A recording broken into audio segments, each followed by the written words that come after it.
Tashi Delek Rinpoche. Tashi Delek.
My sincere greetings to everyone.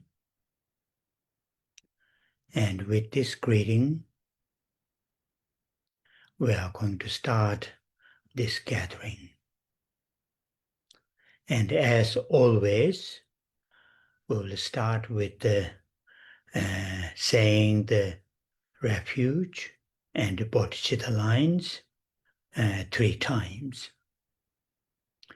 And as we all know, the purpose of the starting the gathering, this recitation is to hold the mind taking refuge in 3 jewels and the altruistic awakened mind, Bodhichitta, as our main motivation, intention, not only to join this gathering, but also to live our daily lives. As a follower of the teachings of the Buddha, holding the mind taking refuge to the Buddha as a teacher, as a mentor, and taking refuge in Dharma, his teachings, as the actual means and methods to apply in our daily lives, to experience within our mental continuum, and take refuge in Sangha as our spiritual friends and supporters, and holding the Buddha, Dharma, and Sangha as our refuge in these three different ways is not only, occasionally, or not only when we have a difficult times, but all the times. All the times. Whether we are young, old, very successful, or difficult, our lives goes ups and downs. It is part of the nature of this unenlightened existence, lives.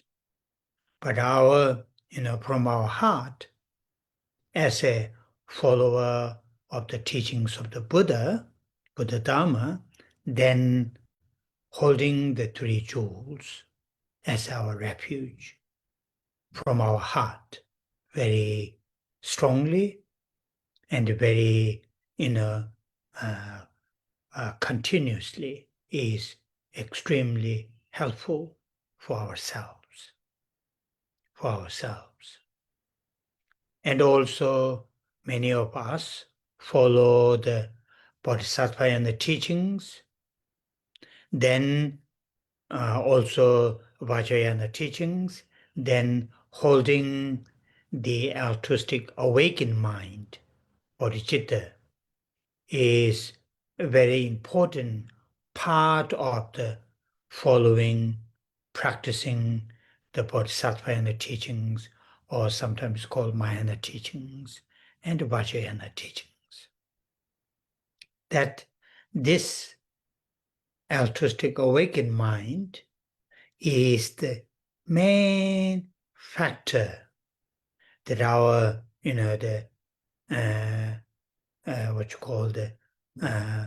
our practices to become, Bodhisattvayana practice, Vajrayana practice, or not. And this mind is extremely important for us to cultivate, to enhance. And also the text that we are reading, the main subject is this mind. So, with the recitation in the morning, during the day, in the evening, or just without the recitation, just simply recalling, remembering, these two minds, refuge and bodhicitta, will be extremely useful and helpful to ourselves and the people, living beings that share our lives or share, have that kind of direct connections, or also for the, the beings who may not have direct connections, but for the long term, this will be very, very helpful. So with the recitation, we will hold these two minds.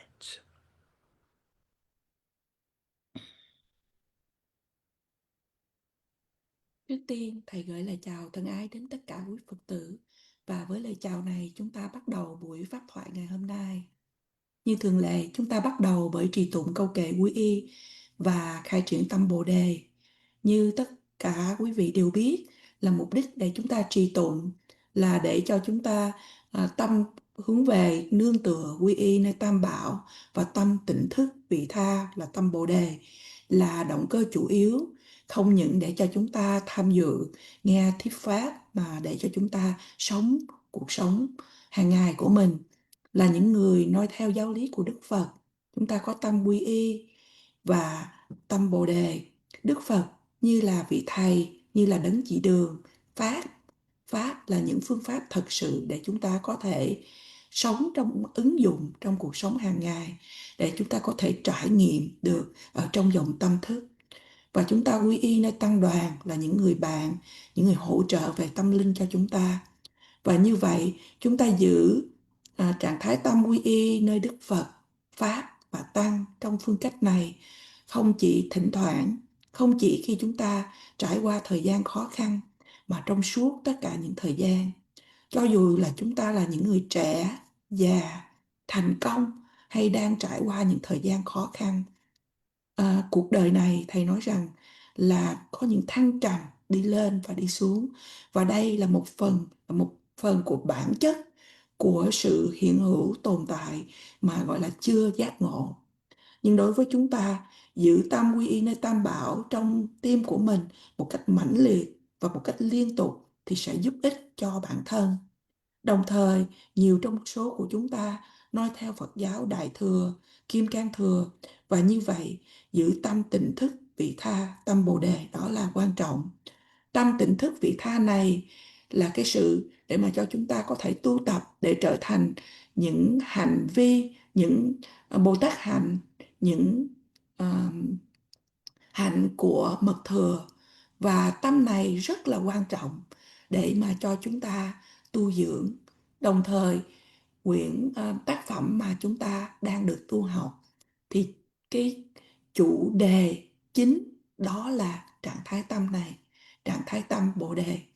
Và như vậy, với sự trì tụng, câu kệ quy y và khai triển tâm Bồ Đề vào buổi sáng, buổi chiều, buổi tối, vân vân, hay thầy nói rằng chúng ta chỉ đơn giản nhớ lại đến sự quy y, nhớ lại đến tâm Bồ Đề thì thật là hữu ích cho bản thân của mình và với những người xung quanh, những người mà cùng chia sẻ cái cuộc đời với chúng ta. Và như vậy chúng ta hãy giữ hai trạng thái tâm này trong khi trì tụng.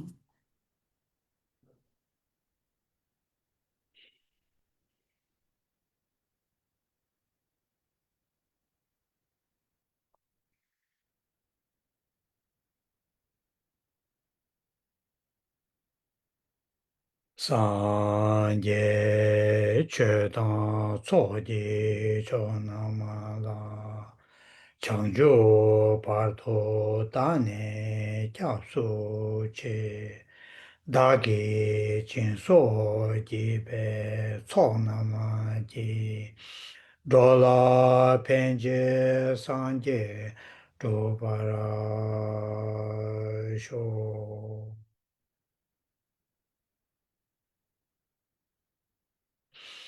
Sanje chedan tsoji chonamala Chanjo pardo dane kyapsu che Dagi jinso jibe tsonama ji Dola penje sanje dobara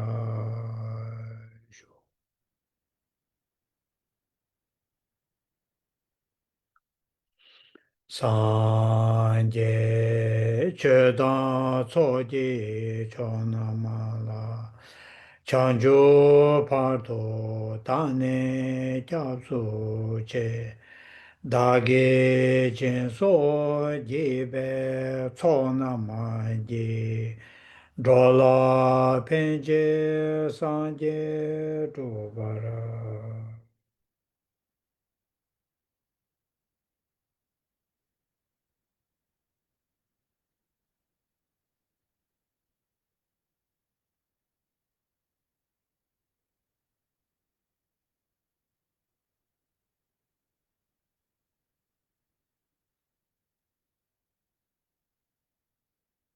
Refuge and Bodhichitta as our main motivation to join this gathering and to live our daily lives. Now I will say the Buddha Amitabha mantra, Om Amideva Shri. And while I'm saying the mantra, we all hold from our heart, depth of our heart, loving kindness and great compassion. And this loving kindness and great compassion will express towards all living beings without any exclusions, regardless of different connection, relationship that we have right now. From our side, without any discrimination, to share loving kindness and great compassion. Also, same time, strongly imagine that our sincere expression of loving kindness and great compassion reach all living beings, all living beings. So hold this, the visualization, meditation, while I'm saying the Bodhichitta mantra. Với tâm quy y nơi Tam Bảo và tâm Bồ Đề là động cơ chủ yếu để cho chúng ta tham dự nghe thuyết pháp và đồng thời để cho chúng ta sống cuộc đời của mình. Bây giờ chúng ta hãy cùng trì tụng với Thầy câu mật chú của Đức Phật A-di-đà Om Amitabha Shri. Trong khi trì tụng, chúng ta hãy giữ từ ở trong tận đáy lòng của mình lòng từ ái và lòng đại bi. Và chúng ta bày tỏ lòng từ ái này, lòng đại bi này đến tất cả chúng sinh mà không có cái sự loại trừ nào. Và cho dù là mối quan hệ của chúng ta với chúng sinh hiện tại là như sau, mà từ phía của chúng ta không có sự phân biệt nào, chúng ta hãy chia sẻ, bày tỏ lòng từ ái và lòng đại bi.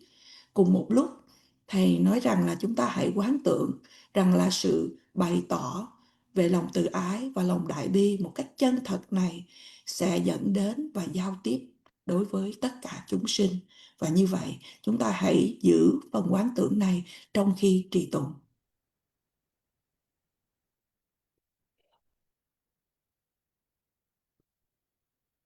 Om Amitabha Re. Om Amitabha Re. Om Amitabha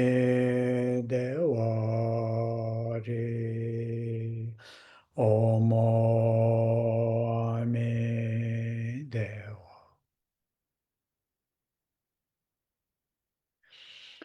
Om Amitabha Re. Om Amitabha Re. Om Amitabha Re. Om Amitabha.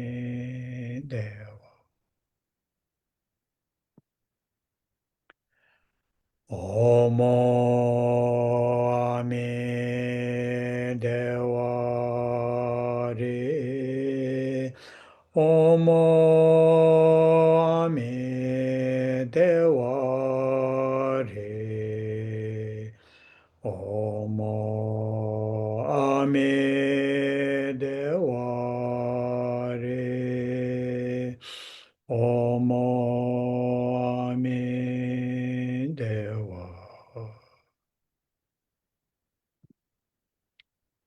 Om Amitabha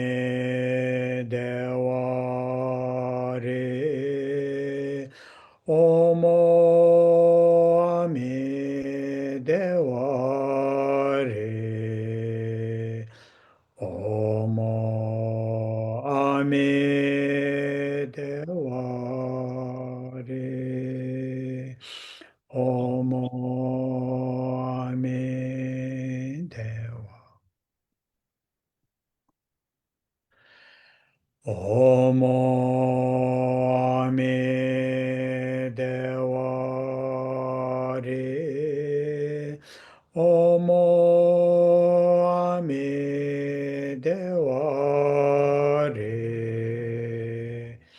Omo Ame Dewa Re.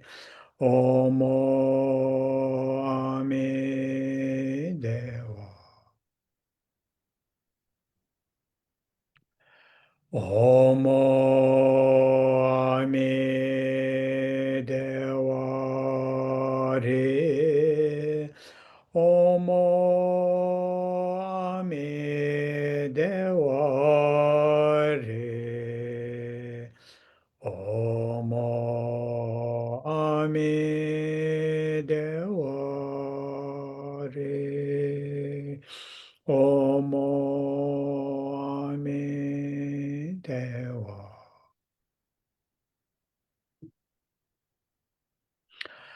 Omo Ame Dewa Re. Omo Ame Dewa Re. Omo Ame Dewa Re. Omo Ame Dewa.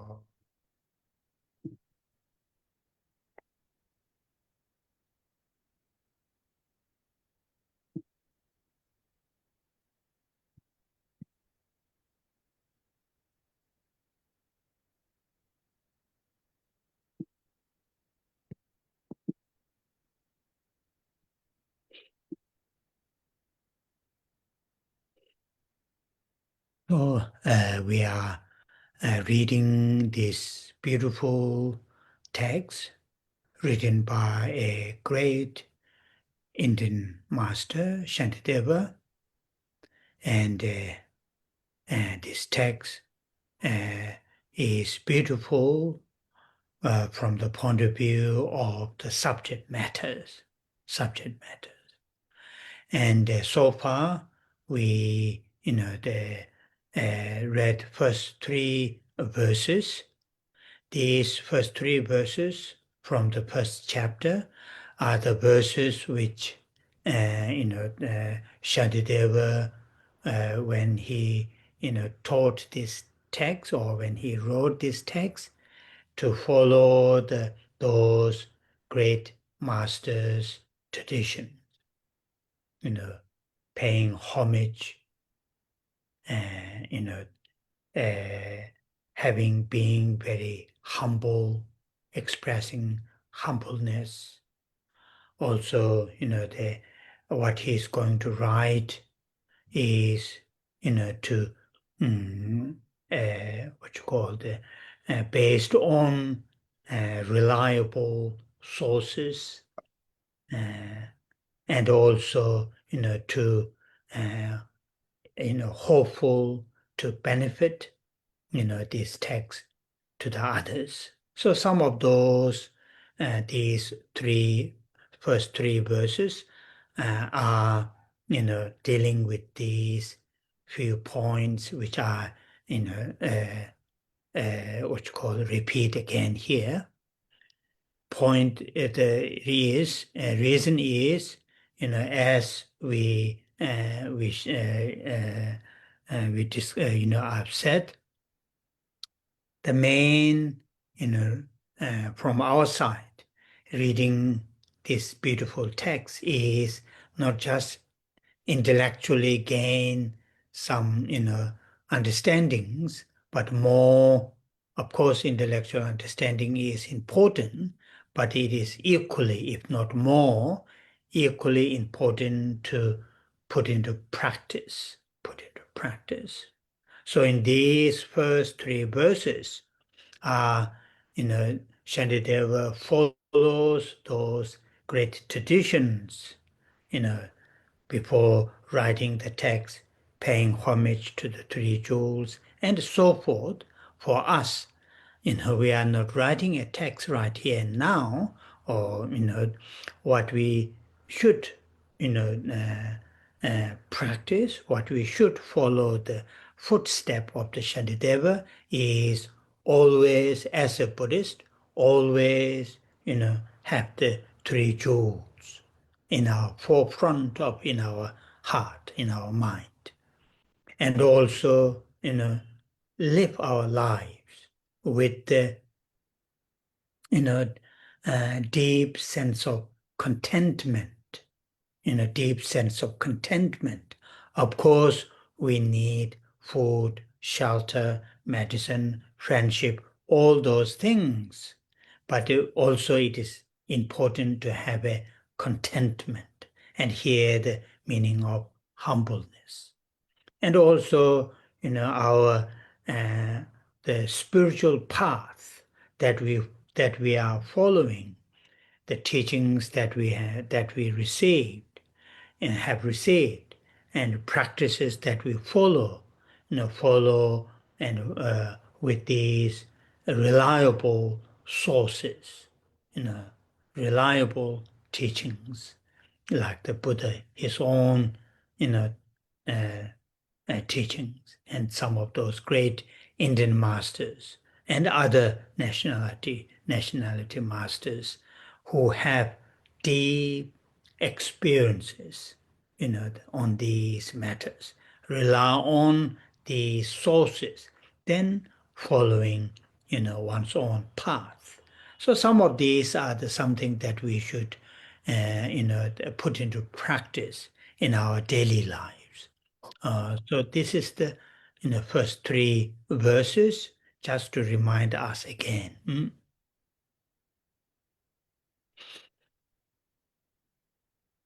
Chúng ta đang được tu học về tác phẩm thật là đẹp này, được soạn thảo bởi một bậc đại sư người Ấn Độ, Ngài Tịch Thiên. Và tác phẩm này được mô tả là thật đẹp, là từ quan điểm của chủ đề, chính chủ đề. Và từ hôm vừa rồi đến hôm nay, chúng ta đã được tu học về 3 đoạn kệ đầu tiên từ chương 1. Và khi Ngài Tịch Thiên đã viết tác phẩm này, Ngài đã noi theo những bậc đại sư, truyền thống của các bậc đại sư. Đó là Ngài đã đảnh lễ và Ngài đã bày tỏ cái sự khiêm nhường. Và đồng thời Ngài cũng nói rằng là những gì mà Ngài sẽ viết thì dựa trên những cái nguồn gốc mà xác thực. Và Ngài cũng hy vọng rằng là những gì Ngài viết thì đem lại lợi lạc cho những người khác. Và như vậy, 3 đoạn kệ đầu tiên này là nói đến một vài những điểm mà Thầy muốn lặp lại ở đây. Từ phía của chúng ta, khi chúng ta đọc về tác phẩm này, không những là chỉ để cho chúng ta có sự hiểu biết trên phương diện tri thức, là dĩ nhiên sự hiểu biết trên phương diện tri thức là quan trọng, nhưng điều quan trọng không kém đó là chúng ta đem những gì chúng ta hiểu đem về vào thực hành. Và trong những đoạn kệ này, Ngài Tịch Thiên đã noi theo truyền thống để soạn thảo quyển kinh luận hay tác phẩm này, vân vân. Và chúng ta dĩ nhiên là khi mà Ngài nói là Ngài sẽ soạn thảo, dĩ nhiên là tất cả chúng ta đang không có soạn thảo một cái tác phẩm nào, mà những gì chúng ta có thể noi theo bước chân của Ngài Tịch Thiên, đó là chúng ta luôn luôn có tâm hướng về quy y nơi Tam Bảo, là một trạng thái tâm mà ưu tiên hàng đầu của chúng ta. Đồng thời chúng ta cũng từ Ngài với cái sự khiêm nhường, là chúng ta sống cuộc đời của chúng ta với cái sự mà biết đủ một cách sâu xa. Là dĩ nhiên là chúng ta cần có thực phẩm, nơi ăn chốn ở, thuốc men, vân vân. Nhưng sự biết đủ ở đây có nghĩa rằng là cái sự khiêm nhường. Và ở đây khi chúng ta noi theo những giáo lý, những sự chỉ dạy mà Thầy nói reliable là xác thực, đích thực, giống như là những sự giáo lý của Đức Phật, cũng như những bậc đại sư, hay trong những cái truyền thống khác nhau, và những bậc đại sư là có những cái giáo lý xác thực, đích thực. Và như vậy chúng ta nương tựa trên những nguồn gốc xác thực này để mà chúng ta noi theo. Và đây là một vài điểm mà Thầy muốn chia sẻ để mà nhắc nhở cho chúng ta. Oh yeah. So from verse 4, and now I'm talking about the main text, Guide to the Bodhisattva's Way of Life, Bodhicharya Avatara, the first chapter from verse 4, then it starts the main body of the text, of all texts, also the first chapter, main body. So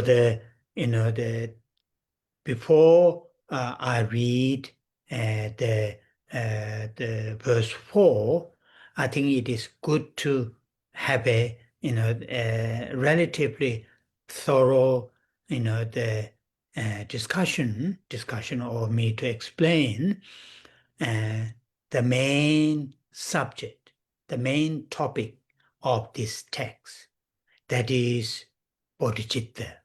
In Sanskrit, in Tibetan, Changchup Ki Sem, Changchup Ki Sem, that is.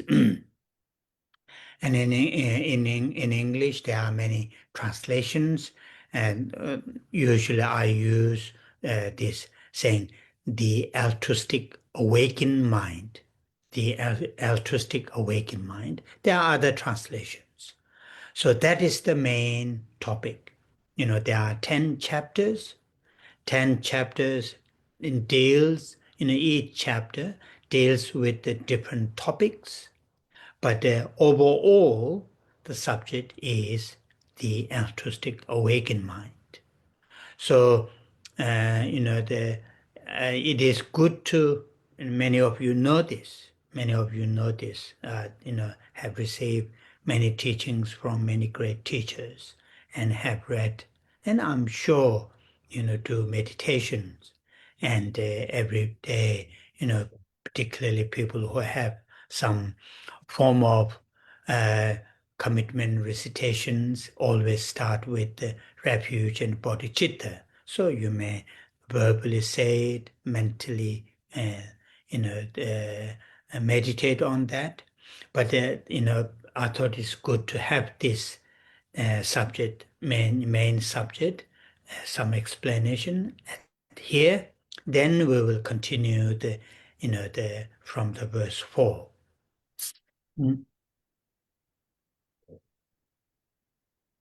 Từ đoạn kệ thứ tư ở trong chương 1 trở đi, và bây giờ là thầy đang nói từ đoạn kệ thứ tư của chương 1 là chúng ta bắt đầu về cái phần chính của tác phẩm này, tác phẩm nhập vào Bồ Tát Hạnh.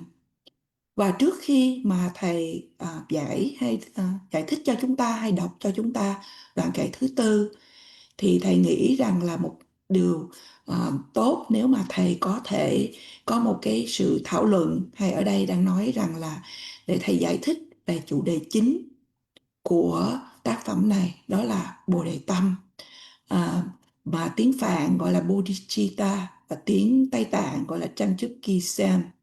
Và tiếng Anh thì cũng có nhiều những cái sự chuyển dịch khác nhau, mà thầy thường dùng đó là tâm, tỉnh thức, vị tha. Và tiếng Việt thì chúng ta nói là tâm Bồ Đề hay là Bồ Đề Tâm. Và đây là cái chủ đề chính. Thì ở trong tác phẩm này có 10 chương, mỗi chương thì nói đến một cái chủ đề, một cái tiêu đề khác nhau. Nhưng mà nói chung thì tác phẩm này là nói về tâm, tỉnh thức, vị tha hay tâm Bồ Đề. Và nhiều trong số chúng ta đã thọ nhận những giáo lý từ các bậc thầy về tâm Bồ Đề này. Và thầy cũng chắc chắn rằng là quý vị cũng đã thiền quán về tâm Bồ Đề này. Và đối với những Phật tử mà có những cái sự cam kết để mà tu tập hàng ngày, thì thầy chắc chắn rằng là những cái phần đầu của những cái sự tu tập của quý vị là đều có nói về tâm Bồ Đề này. Nhưng mà thầy nghĩ rằng là cũng là một điều tốt để mà giải thích về tâm Bồ Đề này trước khi chúng ta đi vào đoạn kệ thứ tư. Oh, yeah. So first, in terms of the references where this Bodhicitta, the altruistic awakened mind, is taught, mentioned. So in terms of the references, according to the Bodhisattva and the teachings or Mahayana traditions, those sutras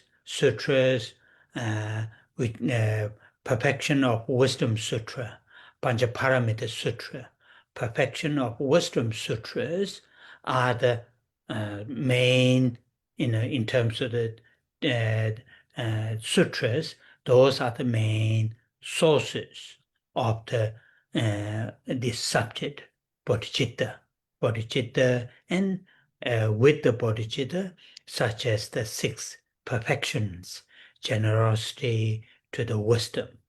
So in terms of the historical Buddhas, sort of tracing back, then according to the Mahayana traditions, the Panchaparamita Sutras, I'm using more plural, or the perfection of wisdom sutras are the sources of this topic. Now then, coming to the commentaries, here I'm referring to the first Indian masters' commentaries. Then here, very often, these past and present great teachers refers to text which is called in English, which is called ornament of clear realizations, Abhisamaya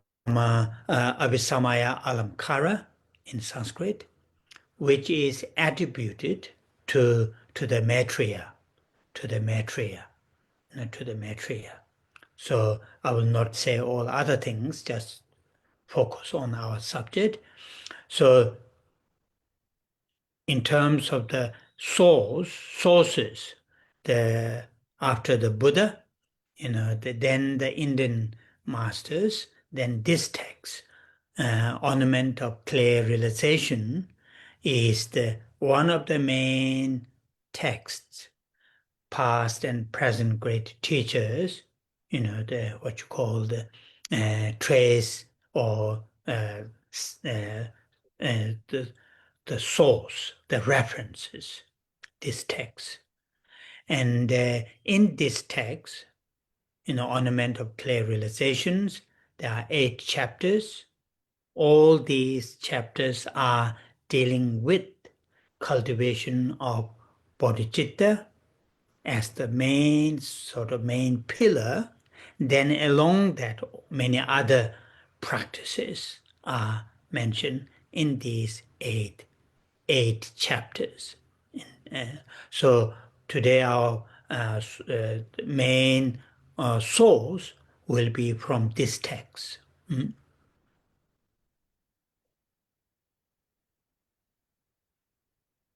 Và khi mà nói đến việc chúng ta tham khảo về nguồn gốc của chủ đề Tâm Bồ Đề, thì dựa theo truyền thống Đại Thừa, chúng ta nói rằng là khi Đức Phật mà giảng về kinh, những bộ kinh về sự bát nhã hay là perfection of wisdom, là trí tuệ toàn hảo hay kinh bát nhã, đây là bộ kinh chủ yếu về tâm Bồ Đề và nói về lục độ 3 la mật như bố thí, trì giới, nhẫn nhục, tinh tấn, thiền định, trí tuệ.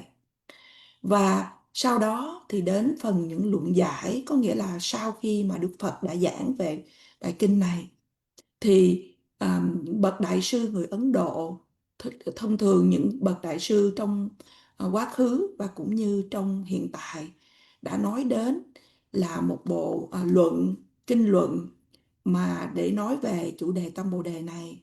Đó là bộ luận gọi là Hiện Quán Trang Nghiêm Luận, và được nói rằng là do Ngài Di Lặc đã soạn thảo. Như vậy, sau khi Đức Phật đã thuyết giảng về kinh Bát Nhã và những bậc đại sư của trong quá khứ và trong hiện tại đã truy về nói về Tâm Bồ Đề này, về quyển luận Hiện Quán Trang Nghiêm Luận, Và trong Hiện quán trang nghiêm luận thì có 8 chương, chủ yếu là để trưởng dưỡng tâm Bồ đề, là thầy nói rằng là giống như là một cái cột trụ lớn, một cột trụ chính. Và song song với chủ đề về tâm Bồ đề này thì cũng có nhiều những chủ đề, tiêu đề khác nhau được giảng ở trong Hiện quán trang nghiêm luận này. Oh, yeah. So in this text, Ornament of Clear Realizations, the first chapter deals with or explains about the what you call the full enlightenment, the first chapter. And in that, to individuals to experience the full enlightenment, then explains Dhammachu, 10, what you call the 10 advice or 10 instruction, not instruction, Dhammachu. Yeah, if I literally translate, 10 advice, 10, there are 10 topics. And out of the 10 topics, the first topic is Bodhichitta.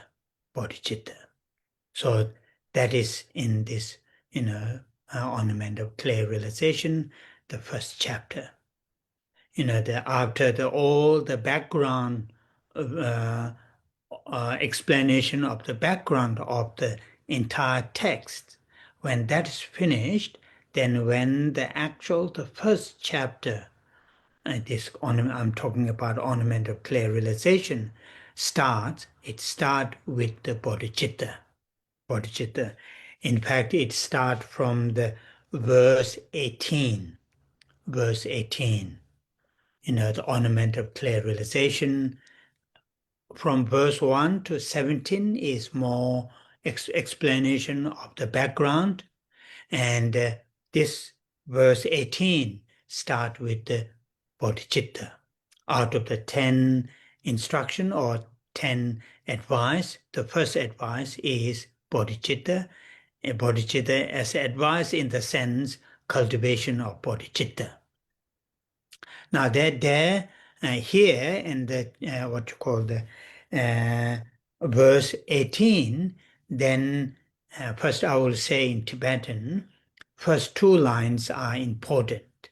When we say verse, there are 4 lines. So verse 18, the first 2 lines. In Tibetan, Semge Pane Shendun Chir, that's the first line. Yangda Dzogbe Chengchu De, that's the second line from the verse 18. So in English, there are several translations. Currently, we will just stick with this translation, but then I will explain a little bit more, the detail on that.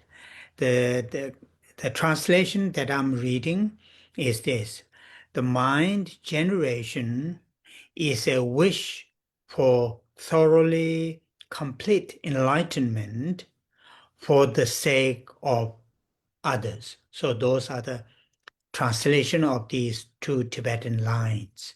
It's saying mind generation is a wish for thoroughly complete enlightenment for the sake of others. So these two lines really captures the meaning, the full meaning of Bodhichitta, the altruistic awakened mind. I will explain later. Yeah.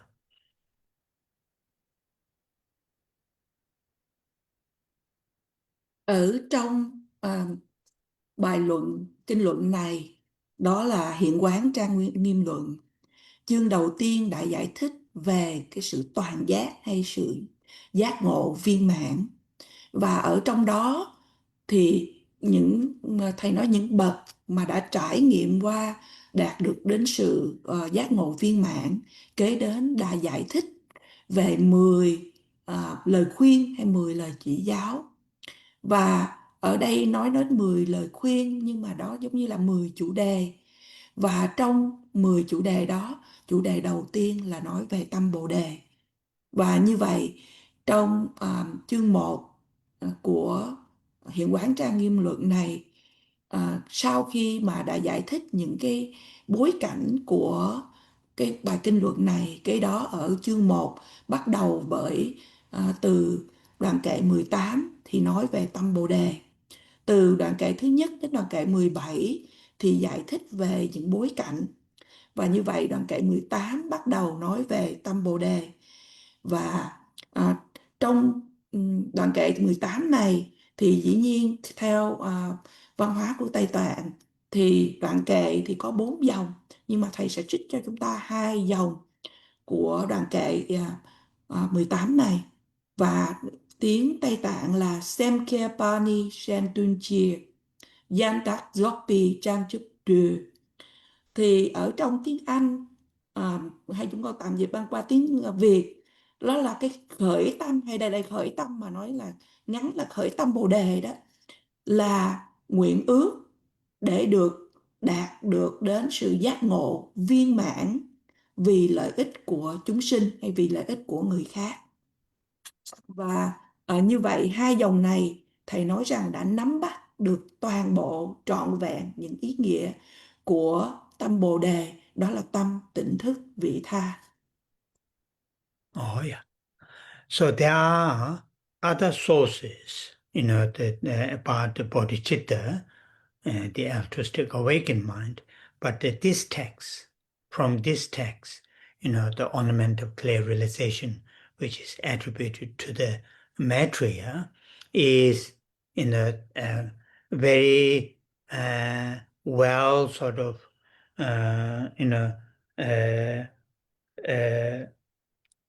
they're widely used as a very authentic source to explain what is bodhicitta. So now here in these 2 lines, there are 2. First, need to pinpoint or need to understand 2 things. First, in Tibetan, Simgyapane, Shendun Chir, in the first line, end of the first line, there is a line, 2 syllables, Shentun. Shen is others, Tun is, there are many translations, purpose or welfare, or well-beings, or for the sake of others. So that is the first topic that we need to learn from these 2 lines. The second topic is in the second line in Tibetan, Yangda Dzogpa. Yangda Dzogpa, it is a perfect or complete enlightenment. Perfect or complete enlightenment. Yangda has a connotation of perfect or complete in Tibetan, the Tibetan term Yangda. Dzogpa, that is here as a, enlightenment or, complete, enlightenment. Yangda Dzogpa Changchup, Yangda Dzogpa Changchup, complete enlightenment. Changchup, that refers to enlightenment. So those are the 2 things. For the welfare of others, that's the first. And the second is perfect or complete enlightenment. So those are the 2 things. Now then, at the last line in Tibetan, out of those two lines, the second line ends. In Tibetan, I'm talking about, in Tibetan ends with this word, this syllable saying de ba. it has a connotation in English. There are several translations. Desire, wish, or aspiration, yearning. All these are what it is in Tibetan term de ba. The Tibetan term this, de, which a little bit, make it a verb, de-ba, desire, or yearning, or longing, or aspiration, to aspire, or desire, all this. So now, this yearning or the desire, or in Tibetan de-ba, to these two subjects, these two two points which I've just mentioned, yearning or longing or desire, welfare of others, and yearning or desire, perfect enlightenment, complete enlightenment.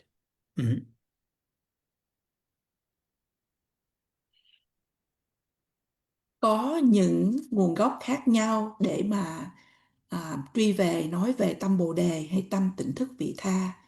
Nhưng từ quyển luận Hiện quán trang nghiêm luận này của Ngài Di Lặc thì được cho rằng là đây đã phổ biến để được nói rằng đây là nguồn gốc xác thực để mà giải thích về tâm Bồ Đề có nghĩa là gì. Và ở đây trong hai dòng này thì có hai điểm quan trọng để mà chúng ta cần biết. Ở trong dòng đầu thì có cái hai từ là Shen Dun. Shen là những người khác hay chúng sinh. Dun được dịch trong tiếng Anh hay tiếng Việt chúng ta có nhiều nghĩa dịch, đó là mục đích, vì phúc lợi, vì vì họ. Và ở đây là nói đến cái điểm đầu tiên là Shen Dun ở dòng đầu tiên bằng tiếng Tây Tạng. Và cái chủ đề thứ nhì, cái điểm thứ nhì để cho chúng ta nhớ, đó là cái từ Giang Tắc Dzogpi Chanchuk. Ở đây Giang Tắc có nghĩa là đúng, hoàn hảo, và Dzogpi là hoàn toàn hay viên mãn, và Chanchuk ở đây là giác ngộ, sự giác ngộ, viên mãn. Và đây là hai điều mà chúng ta cần phải ghi nhớ, đó là tâm Bồ Đề nói về vì phúc lợi của chúng sinh, và thứ nhì là đạt được đến sự toàn giác hay giác ngộ viên mãn. Và ở dòng cuối thì cái của nó chấm dứt bằng một chữ là đưa. Đưa ở đây hay đưa pa là động từ, mà trong tiếng Anh thì có nhiều những dạng cái từ ngữ khác nhau khi chuyển dịch, đó là sự ước mong, sự ham muốn, sự khát khao, cái sự ước nguyện. Tất cả những từ này ở trong tiếng Tây Tạng chúng ta được nghe là bằng chữ đưa hay đưa pa. Và như vậy cái sự khát khao hay đưa pa này hướng đến hai điểm mà thầy vừa mới nhắc đến, đó là hướng đến sự khát khao vì lợi ích của tất cả chúng sinh hay tất cả những người khác, và thứ nhì là để đạt được đến sự giác ngộ viên mãn hay sự toàn giác. Oh yeah. So now here, so far what we have learned from these two lines, what is Bodhichitta? What is altruistic awakened mind? In Tibetan, Semche Pa Ni, up to there. Semche Pa Ni. Bodhichitta is, or altruistic awakened mind is, Semche Pa Ni. Semche Pa Ni. So then, remaining 1.5 lines explain us these two aspirations. Aspiration to benefit, or aspiration to benefit all living beings or welfare of others. That's the first aspiration.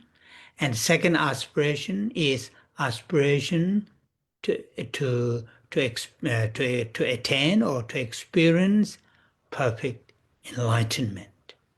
So, to have a bodhicitta, to give it in this way first, then to have a bodhicitta within ourselves, we should have these two aspirations. Aspiration to benefit. Now, if I look at make it a little bit longer, aspiration to benefit all living beings.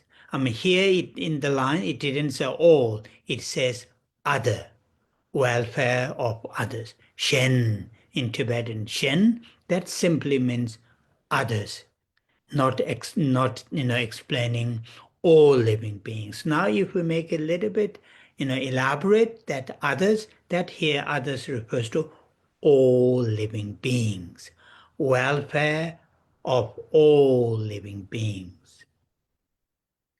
That kind of yearning, that kind of desire, that kind of aspiration must be there. But that having that aspiration alone is not complete bodhicitta. To have a complete bodhicitta, the second aspiration must be here within us. The second aspiration is, that aspiration to attain or to experience perfect or complete enlightenment. So that is here, in order to have a bodhicitta, altruistic awakened mind, these two aspirations or yearnings must be, there within us. Mm.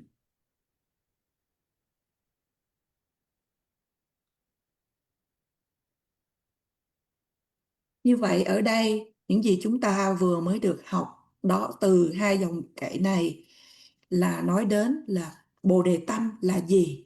Ở trong tiếng Tây Tạng mà 4 chữ đầu nói đến Semkyapani, ở đây được nhấn mạnh rằng là Bồ Đề Tâm là, và kế đó một dòng rưỡi còn lại thì nói về cái ước nguyện là để đem lại lợi ích cho tất cả chúng sinh. Và như vậy cái nguyện vọng đầu tiên, cái khát vọng đầu tiên là đem lại lợi ích cho chúng sinh. Và cái khát vọng thứ nhì là khát vọng để được đạt đến sự giác ngộ viên mãn. Và như vậy, để có tâm Bồ Đề ở trong chính bản thân của mình, chúng ta cần hai cái sự ước nguyện hay khát vọng này. Và ở trong từ ở đây thì thầy nói rằng chúng ta hãy nới rộng ra, giảng ra là để vì lợi ích của tất cả chúng sinh. Nhưng mà ở trong dòng 1 chỉ nói là chữ Shandun. Shan ở đây là nói là người khác, có ý nghĩa là người khác. Nhưng mà để chúng ta nới rộng ra là vì tất cả chúng sinh. Và đó là cái sự khát khao, cái nguyện vọng, cái ước nguyện phải có ở đó. Nhưng mà cái khát khao, cái ước nguyện vì tất cả chúng sinh này không thì cũng không đủ để mà gọi là tâm Bồ Đề hoàn toàn trọn vẹn. Chúng ta cần phải có cái khát nguyện, cái ước nguyện thứ nhì, đó là để đạt đến hay trải nghiệm được sự giác ngộ viên mãn hay sự toàn giác.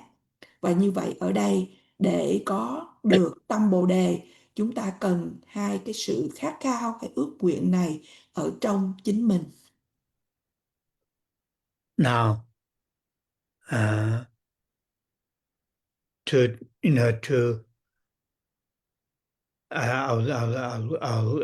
make this brief quotation from Lama Tsongkhapa in his great I think in his commentary, on Middle Way.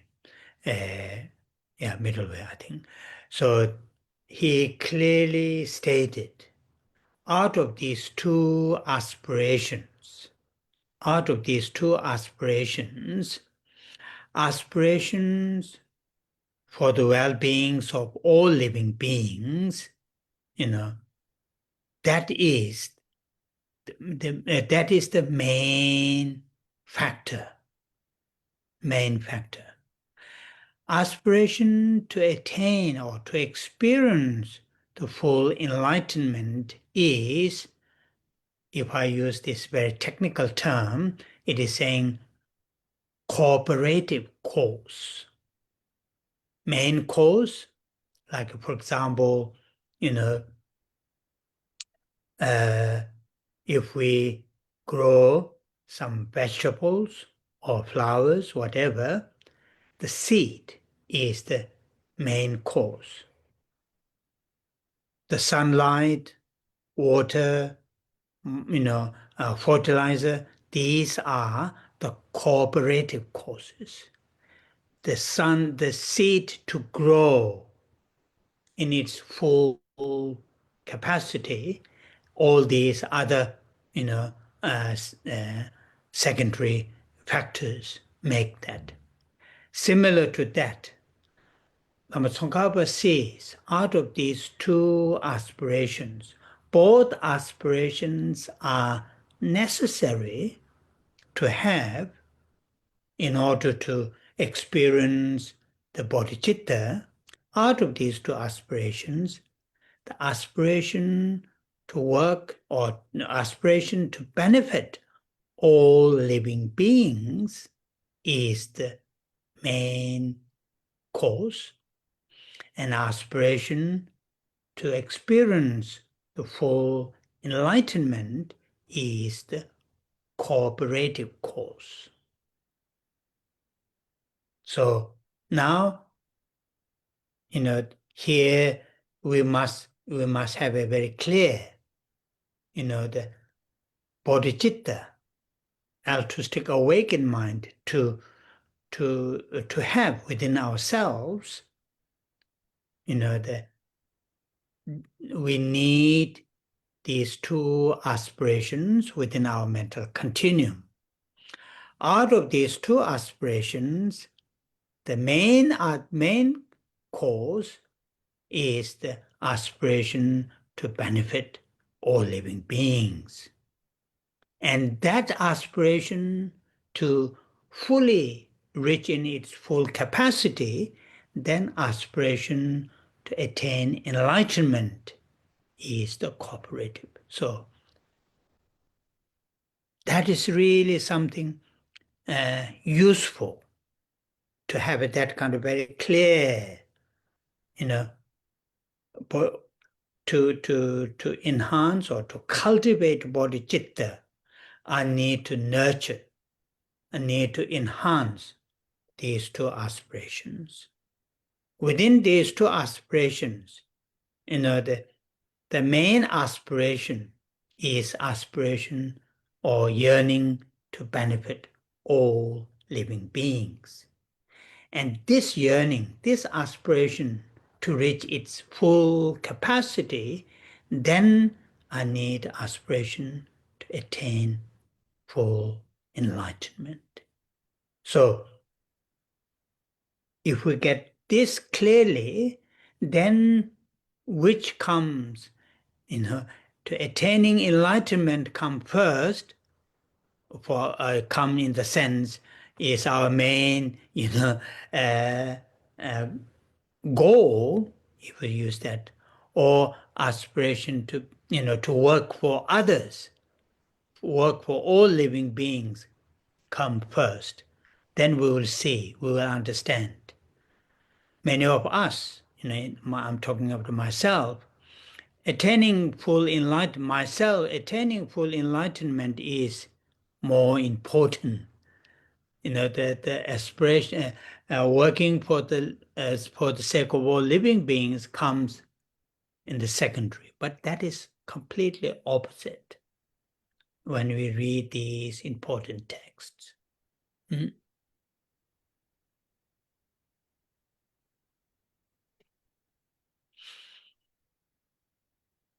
Và bây giờ Thầy muốn chia sẻ với chúng ta một cái trích dẫn ngắn từ Ngài Lạt Ma Tông Cách Ba ở trong quyển luận giải của Ngài ở trong Trung Đạo. Ngài đã nói một cách rất là minh bạch rõ ràng rằng trong hai cái sự khát khao yêu ước nguyện này, khát khao để mà vì phúc lợi của tất cả chúng sinh là cái điều chủ yếu, và để mà chúng ta có thể trải nghiệm để đạt được đến sự giác ngộ viên mãn, thì thầy muốn dùng một cái từ ngữ thuật ngữ Phật giáo, đó là những cái trợ duyên, những cái mà để mà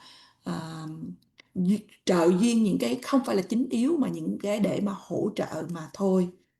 Ví dụ như khi chúng ta muốn để mà gieo hạt để mà ra rau cải, thì cái nguồn gốc chính là đó là chúng ta cần là phải những hạt giống, và những cái yếu tố để mà trợ duyên đó là những cái ánh nắng mặt trời, những phân bón, nước, vân vân. Và tương tự như vậy, Ngài Tông Cách Ba đã nói rằng trong cả hai ước nguyện để đạt có được Bồ Đề Tâm, thì trong hai điều này, ước nguyện để mà vì lợi lạc của chúng sinh là cái nguyên nhân chủ yếu, và những cái ước nguyện để đạt được đến sự giác ngộ viên mãn là cái nhân mà thứ yếu, hay là nhân để mà trợ duyên. Như vậy ở đây chúng ta cần phải thấy là để có được Bồ Đề Tâm ở trong dòng tâm thức của mình, chúng ta cần có hai ước nguyện. Và trong hai ước nguyện này, ước nguyện vì lợi ích của chúng sinh là quan trọng. Và để mà cái ước nguyện để đạt được vì lợi ích của chúng sinh, thì mà để được nó được có cái có một cái khả năng mà trọn vẹn nhất để mà lợi ích cho chúng sinh, thì chúng ta cần phải đạt được đến sự giác ngộ. Như vậy điều hữu ích là để cho chúng ta thấy được một cách rõ ràng là nếu mà tôi cần để mà trưởng dưỡng hai ước nguyện này. Trong hai ước nguyện này, ước nguyện chủ yếu đó là vì lợi lạc của chúng sinh. Và để mà có cái trọn vẹn những khả năng để mà giúp được đem lại lợi lạc cho chúng sinh, tôi cần đạt đến sự giác ngộ. Chúng ta cần phải có những cái ý nghĩ này một cách rõ ràng, là như vậy là cái sự giác ngộ viên mãn đi đến trước. Điều giác ngộ ở đây đến trước có nghĩa là cái mục tiêu chúng ta đi đến giác ngộ viên mãn trước, hay là cái ước nguyện để mà phục vụ cho chúng sinh đi trước.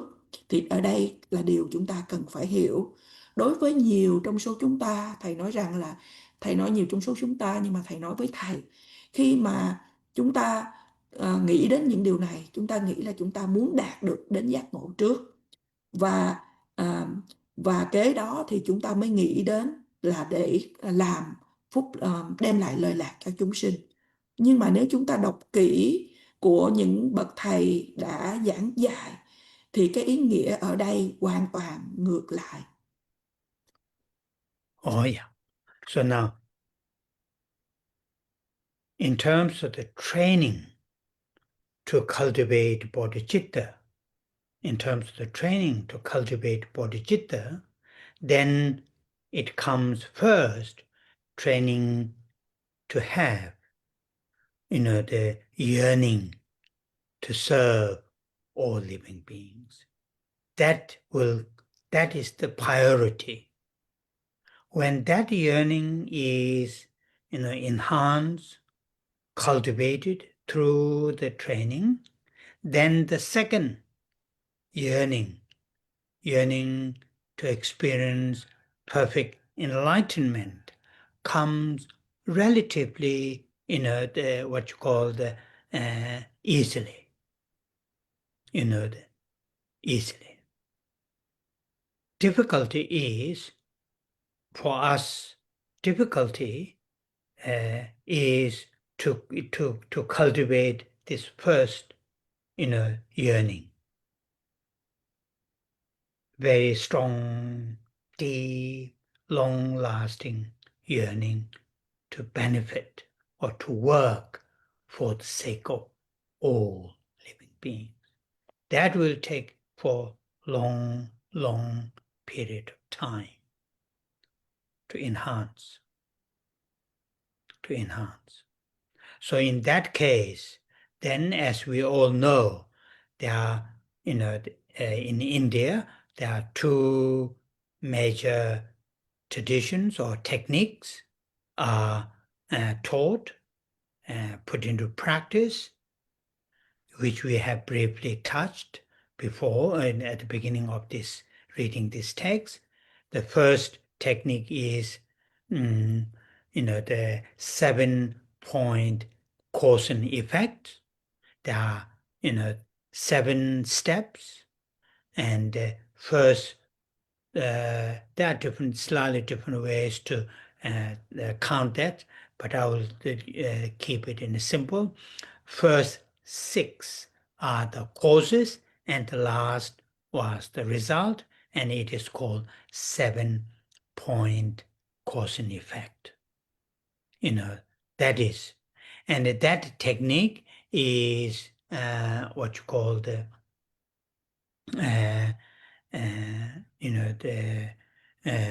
taught by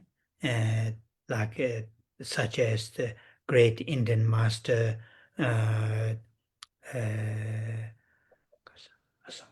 Asanga, Arya Asanga, and other masters also, the 7-point cause and effect. And the second technique, which is very elaborately, very detailedly explained by the Shantideva. I mean, there are others like Nagarjuna, but in our case, it's Shantideva's in this text, which is called equalizing and exchanging oneself with others. These are the technical terminologies used to explain the two methods to cultivate bodhicitta. Cultivate bodhicitta means to cultivate these two aspirations or the yearnings.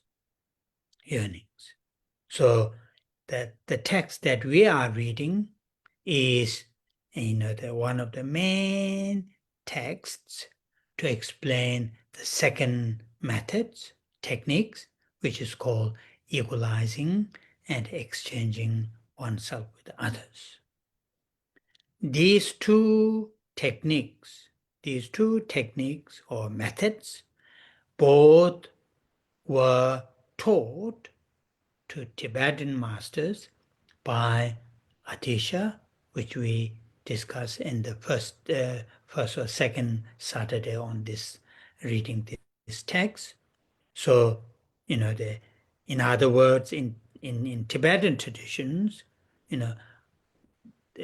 both the methods are available, and also later on, like in some of Gelug Tsongkhapa's the traditions, then these two techniques, the 7-point cause and effect and equalizing and exchanging oneself with others, these two techniques are combined, then make, I think, 13 steps bring together.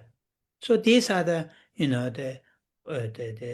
I'm sure many of you have heard, have listened teachings from those great teachers, but I'm just explaining to you to remind, and also not just intellectually remind, but also to really be aware of those, and also try to choose, or try to learn and use these methods to enhance these two aspirations. These two aspirations, aspiration to benefit all living beings and aspiration to attain full enlightenment, these two aspirations need to be cultivated. They will not come, they will not come, or they will not arise and maintain or stay within us, sort of what you call for a long period of time without training. Maybe briefly may occur one particular aspiration, but that might be also very weak, very short. Soon after it may sort of move, taken away by the self-centered mind, the egoistic mind, and so forth.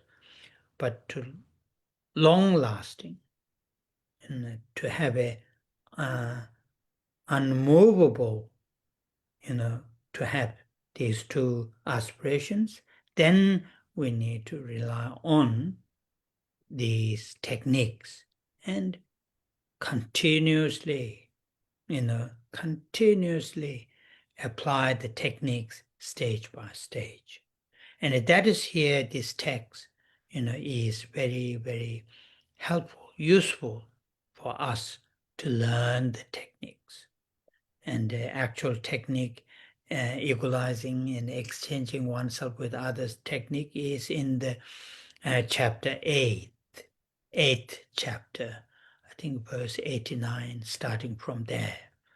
So long way for us to look at, but I just want to to share with you.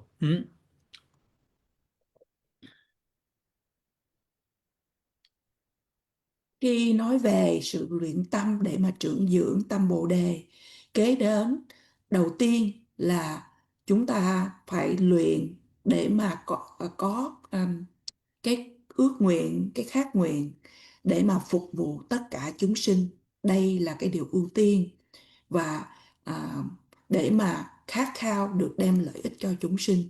Thì kế đến thì cái khát khao thứ nhì để mà đạt được giác ngộ viên mãn, thầy nói rằng là tương đối dễ dàng.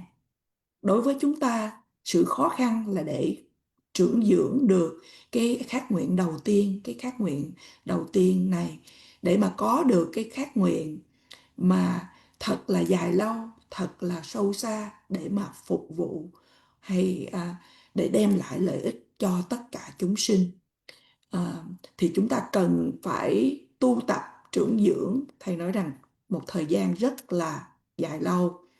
Và trong trường hợp này thì tất cả chúng ta đều biết rằng là các bậc đại sư người Ấn Độ đã đưa ra hai phương pháp để luyện tâm. Phương pháp luyện tâm thứ nhất đó là 7 điểm nhân quả. 7 điểm ở đây là 7 bước, thì có những cái nguồn gốc khác nhau. Thì nói để mà chúng ta có thể đếm những bước khác nhau nó hơi khác một chút. Nhưng nói chung thầy nói rằng là 6 bước đầu tiên hay 6 điểm đầu tiên là những nguyên nhân, những nhân. Và cái điểm cuối cùng đó là kết quả. Và như vậy được gọi là 7 điểm luyện tâm, 7 điểm nhân quả. Và kỹ thuật luyện tâm này đã được bậc đại sư Asanga hay là ngài vô trước chỉ dạy, và cũng như những bậc đại sư khác. Và sự luyện tâm kỹ thuật thứ nhì mà đã được ghi lại chi tiết, đã được giảng giải, đó là từ ngài Tịch Thiên cùng với những ngài khác, ví dụ như ngài Long Thọ vân vân. Nhưng ở đây chúng ta nói đến ngài Tịch Thiên đã giải thích về cái kỹ thuật thứ hai để luyện tâm, đó là bình đẳng và hoán vị ngã tha, hay là bình đẳng hóa và đổi vị trí của ta qua vị trí của người. Đây là những thuật ngữ Phật giáo để mô tả những phương pháp luyện tâm để trưởng dưỡng Bồ Đề tâm, có nghĩa là để cho chúng ta trưởng dưỡng được sự khát khao để đạt được hai ước nguyện mà thầy vừa mới giảng cho chúng ta. Và quyển tác phẩm mà chúng ta đang được tu học đó là Nhập Bồ Tát Hành, nói về sự luyện tâm thứ nhì, đó là bình đẳng hóa và đổi vị trí của ta qua vị trí của người. Và hai phương pháp này đã được truyền đến, dạy đến cho người Tây Tạng từ ngài Atisha mà thầy có nhắc trước đây. Nói một cách khác, trong truyền thống Tây Tạng, cả hai phương pháp luyện tâm này đã có mặt, đã có sẵn sàng.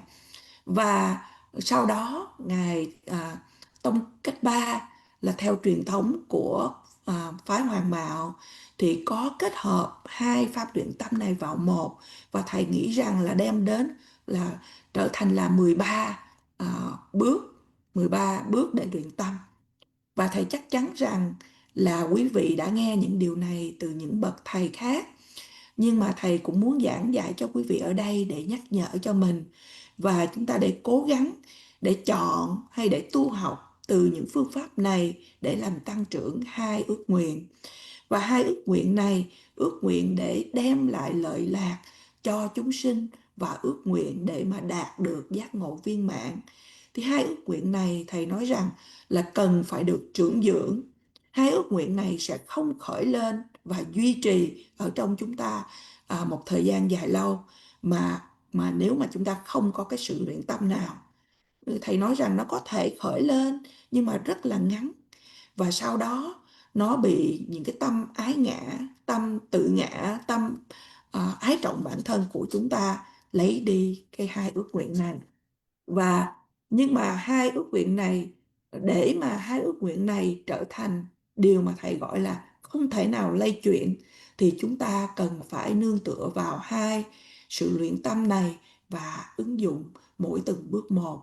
Ở đây điều thật là hữu ích là để cho chúng ta tu học những kỹ thuật hay những cái phương pháp để rèn luyện tâm này, phương pháp để mà bình đẳng hóa và chuyển đổi vị trí của ta qua vị trí của người.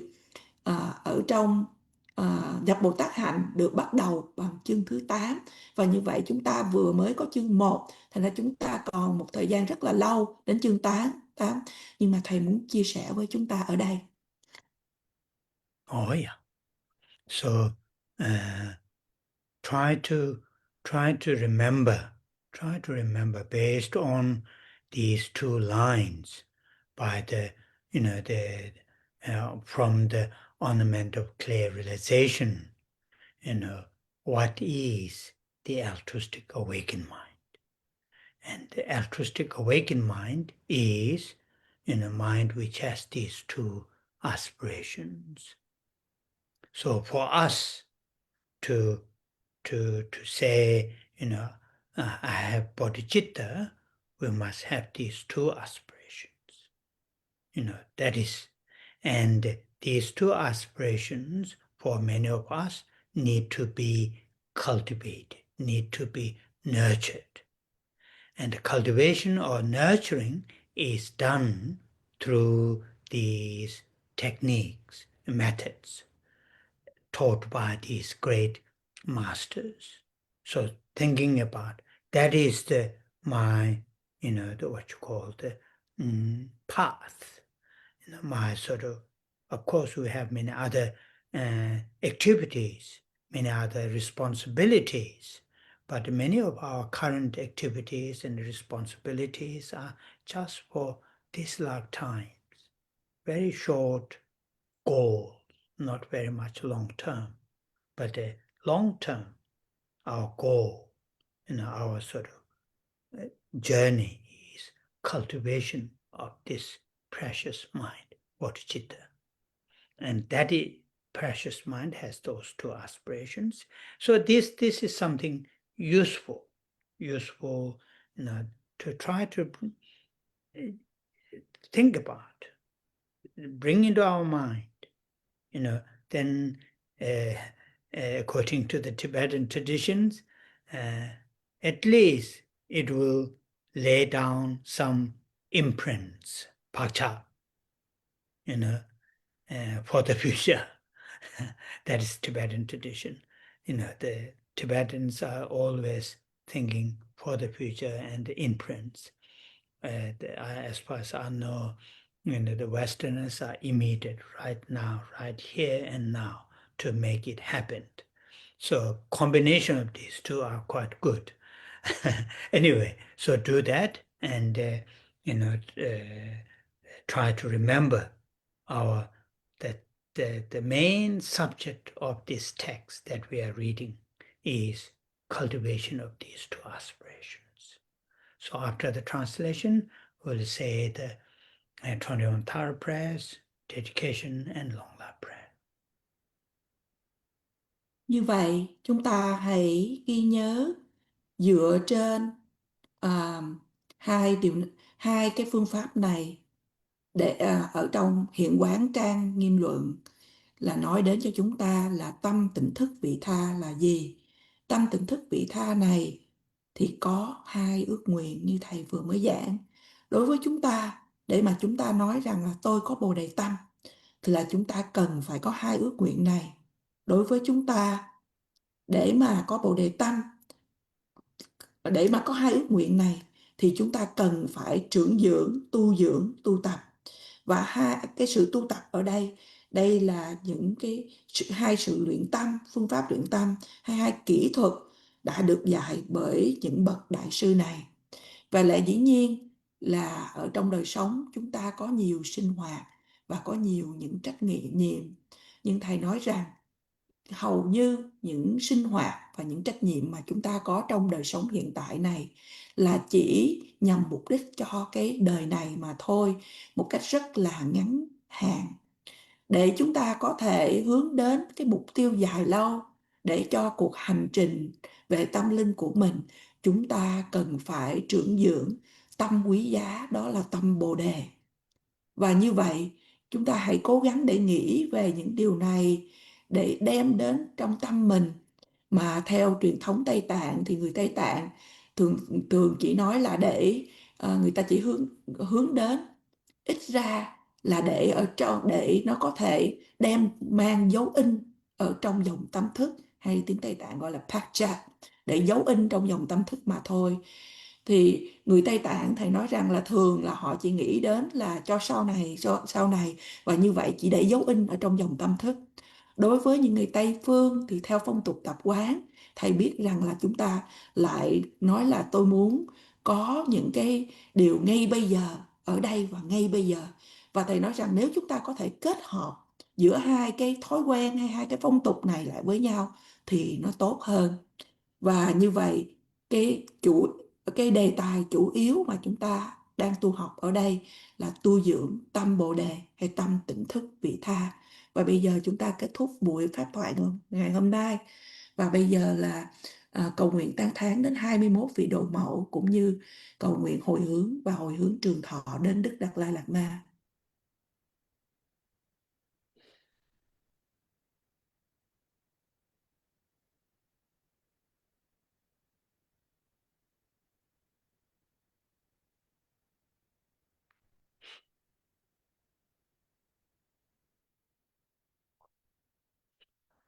homage tse ma pama droma la cha tse lo chanze droma nyoma pa mo chene kechi lo tang droma jiten sumgun chuji shele ji kesara che wa le ne joma chanze tongke tawa gundu kāngwā gyāl nē dzīgbē shēlē mā kāmā tōngzhā tsōpa nāma jī rabdō chēwē wē rāng bārā mā chāngzē sēngwē chō nē jē jē bēmē chāng nē nāmbārā jē mā jīmbā dzūndrū kātū shē wā sēpā samdē jū nyē mā chāngzē tēshīn shēbē tsō 타에 남바라 갸와 쳬마 마르 파르 침바 토베 갸웨 세계 신도 데마 창제 도다라 홍예게 데다 초다 남가 가마 제테 동보 샤기 낸데 르바 메바 구바 네마 창제 갸진 메라 참바 long la na zo wang ju che ma chong bo ra la te sa na man da ni jun so ji de ne de ma chang ze te che cha dang pe ji pa ro chu go ra do jo ma e go yen jiang xia bi ne de me ba ra chu ba xin do ba ra ma chang ze tu ri ji ba chen bo Deji Bao Nambara Jo Ma Chuji shene chonye tenze, Chao tamje malu sema, Chanze kunjo sumzen chaje, Seme toga nabara jema, Malu choje kolo jembe, Rangi weje tsonam chulema, Chanze rato kawa jebe, Ujin weje tenwa pele ma, Sheba rapshe do da ra ye, De dan jik den wang do ze ma, Chanze sashi kyong we cho nam, Tam je gu ba nu ma nye ma, Cho nye ye wa ye ge hong ge, Pong ba tam je na bara zho ma, Chanze da we dong bo wo jen, Jianba tamje shindo parama, rebe chene weba mele, dabara shindo werawa zema, chanze gebe tama medar, barwe chengwe une nema, ejan yungumu kune koroge, jaye pungne nambara joma, chanze sashi ngola chage, Tilgi nöjin shabgi dongma, Chonyi jenze yige hongi, Rinpa dunpo namni gema, Chanze dema gema shema, Nyangen deshin juyu nyema, Sowa omdang yangda denbe, Dikpa chenpo chompa nyema, Chanze kune korawa kawe, Daye lune nambara gema, Ige chube ngane gobe, Rikpa hongle droma nyema,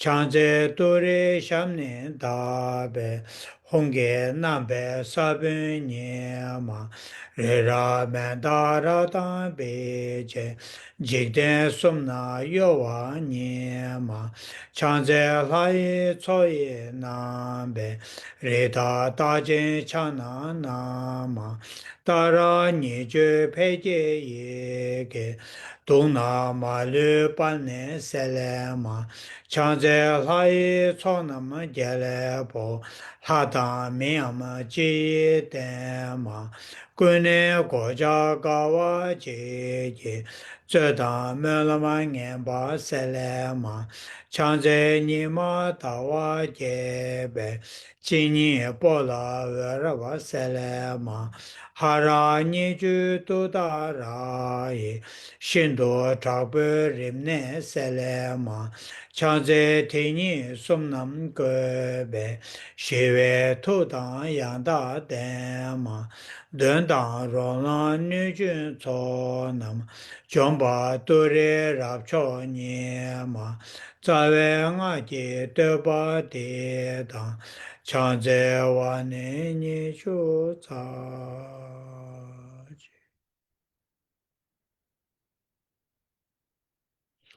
Changju semcho rinpoche, ma je pa na ma je juru je, je ba nyam pa me ba yang, kong ne kong du pe wa ra. Kang re ra we kor we shin ka ma de re, pen da de wa ma lu chung we ne, chen re se wa ten zin ja zo ye, sha be se de pa do ten ju ru je.